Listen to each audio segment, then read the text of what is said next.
Jane Toppan, la despiadada enfermera asesina cuyos crímenes dejaron una marca oscura en la historia de la medicina.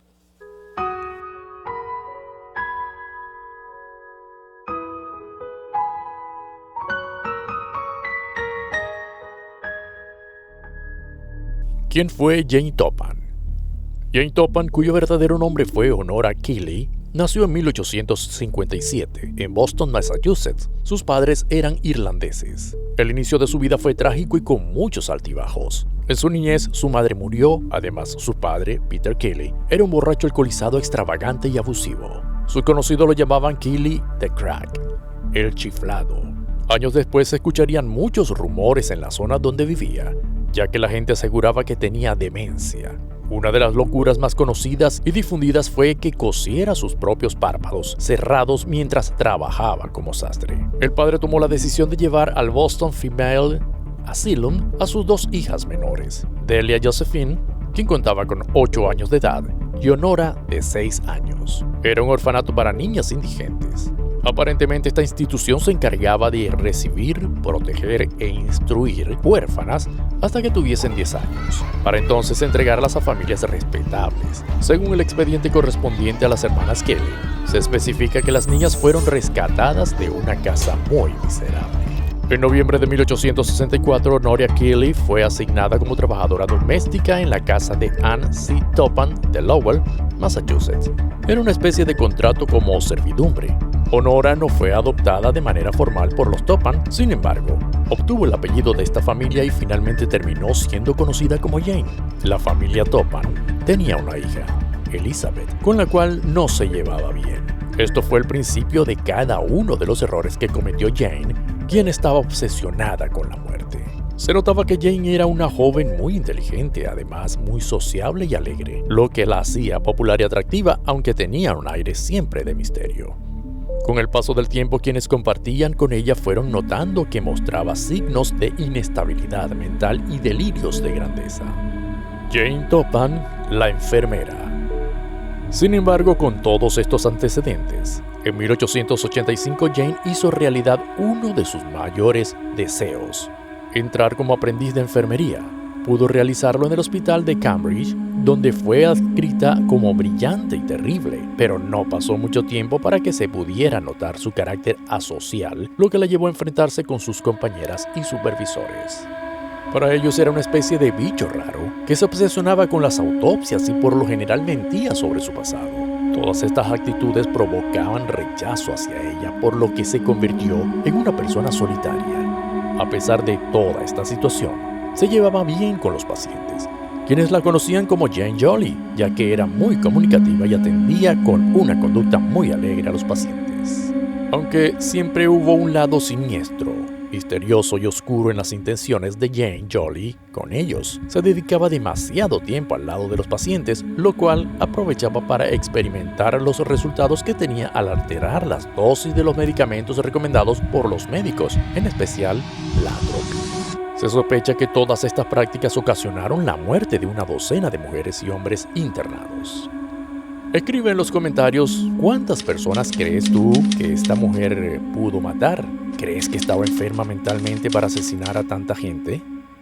Jane pronto se haría conocida como el Ángel de la Muerte. Toppan fue recomendada por el prestigioso Hospital General de Massachusetts en 1889, cobrando allí la vida de varias víctimas más, antes de ser despedida al año siguiente por otras razones. Un año más tarde volvió al hospital de Cambridge, pero pronto fue despedida por prescribir indiscretamente opiáceos. Se las arreglaba para falsificar expedientes. Jolly cambiaba fechas, dosis, horas de ingresos, entre otros, y entonces los pacientes favoritos de Jane eran los que más sufrían, siendo ellos los que recibían dosis más altas de morfina, estrecnina y atropina. Cuando los pacientes se les suministraban estas dosis que ella misma preparaba, estos perdían el equilibrio o sentían una molestia cuando miraban luces brillantes, tenían alucinaciones, agitaciones y obviamente la muerte. Entre sus macabras prácticas, cuando los pacientes estaban en coma, los despertaba con atropina y luego los volvía a poner en coma con morfina. Algo escalofriante, ¿no? Cuando ella comenzó a hacer comentarios malintencionados y tener raros comportamientos, sus compañeros lo notaron mucho, entonces siempre estaban al pendiente de sus acciones, porque esa actitud era muy sospechosa. A pesar de todo, Topham tomó la decisión de administrarle opio a otros pacientes. Esta nueva actitud ocasionó que la junta médica del hospital la descubriera. Esta vez tuvo mucha suerte, ya que los médicos no la reportaron, sino que la despidieron y la recomendaron para ser enfermera privada. Ahora, esta enfermera cruel tenía más oportunidades de suministrarle los medicamentos a los pacientes que atendería, sin ningún control. Jane Topham tuvo una segunda oportunidad de ejercer su carrera como enfermera de forma independiente, entrando al servicio de varias familias a lo largo y ancho de Nueva Inglaterra. En esta nueva etapa, las víctimas se extendieron. Mary McClear, de 70 años, se enfermó durante una visita a Cambridge, por lo que su médico le envió con Jane para que la cuidara. Meses después, la anciana murió envenenada. Un mes después, mató a un amigo cercano con estricnina, haciéndose amiga de su esposa y asesinándola también luego de 2 años. Mortales vacaciones. Uno de los grandes elementos de la macabra vida de Jane fue la venganza que llevó a cabo contra Elizabeth, su hermana adoptiva. En agosto de 1899, luego de haberse reunido para unas vacaciones, de acuerdo con un diario panameño, a causa de una botella de agua envenenada con estricnina, la mujer murió en agosto de 1899. De haber sabido su suerte, Elizabeth lo hubiera evitado. Jane aprovechó para quedarse con un reloj de oro y una cadena que pertenecieron a Elizabeth, objetos que empeñó. A partir de ese crimen, Topham inició una carrera como asesina en ascenso. En 1899 mató a Maria McClear y en 1900 hizo lo mismo con su amiga Mira Connors. Las dos murieron por envenenamiento. A medida que avanzaba en su carrera, Jane continuó asesinando a sus pacientes y a personas cercanas a ellas. Sus víctimas incluían ancianos, mujeres y niños. Jane también se ganó el apodo de la enfermera asesina. Sin duda, los crímenes que Topham cometió en contra de la familia Davis, cuando en 1901 trabajaba como enfermera privada en la casa de la familia. En un periodo de solo 6 semanas, 4 miembros de la familia Davis murieron bajo su cuidado. Fueron los más célebres de su carrera como envenenadora.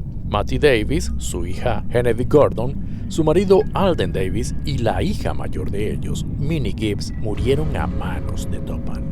Todas estas muertes levantaron las sospechas del capitán Gibbs, por lo que el hombre decidió contratar a Leonard Wood, un reputado toxicólogo de Massachusetts. Cuando Topham se enteró de esta situación, huyó a Lowell, su ciudad natal, donde se reencontró con su cuñado, el señor Ormal Bryman. A finales del año de 1901, al exhumar los restos de Minnie y realizar la autopsia correspondiente, el forense dictaminó que al menos la hija mayor de la familia Davis había fallecido de envenenamiento por morfina y atropina. Le asignaron el caso al detective John Patterson, el cual estuvo dedicado a seguir los pasos de Topham y así reunir las pruebas suficientes en su contra. El juicio y las consecuencias de los crímenes de Jane Topham. Al finalizar de recaudar todas las pruebas de los crímenes de Jane Topham, esta fue arrestada y juzgada por múltiples asesinatos. En el juicio, Jane confesó haber matado a 31 personas en total, aunque algunas estimaciones sugieren que el número real de víctimas podría haber sido mucho mayor. No obstante, hasta el momento no hay claridad de cuántos murieron bajo la supervisión de esta enfermera. Topham, en los diferentes interrogatorios a los cuales la sometieron, mencionó que experimentaba una especie de estímulo sexual cuando los pacientes morían o estaban lo suficientemente letargados de manera que no sintieran nada. La enfermera se metía a la cama con ellos y los tocaba, volviendo a la vida y muriendo de nuevo. Eso fue lo que expresó que creía que pasaba al hacerlo. Jane fue declarada no apta para comparecer debido a su inestabilidad mental, siendo condenada a cadena perpetua en un hospital psiquiátrico. Pasó el resto de su vida en el Hospital Estatal de Taunton, en Massachusetts. Durante su estancia dijo a los reporteros que si hubiese estado casada y tenido una familia feliz, nunca habría comenzado con los asesinatos. Murió en 1938 a la edad de 81 años. En la institución mental, Jane se pudo distinguir por su carácter tranquilo. Comenta qué historia te gustaría ver en el canal y suscríbete para no perderte ningún relato de terror. Te dejo aquí otro video del relato de uno de los mafiosos más despiadados y notorios de la historia de Estados Unidos, James Whitey Bulger.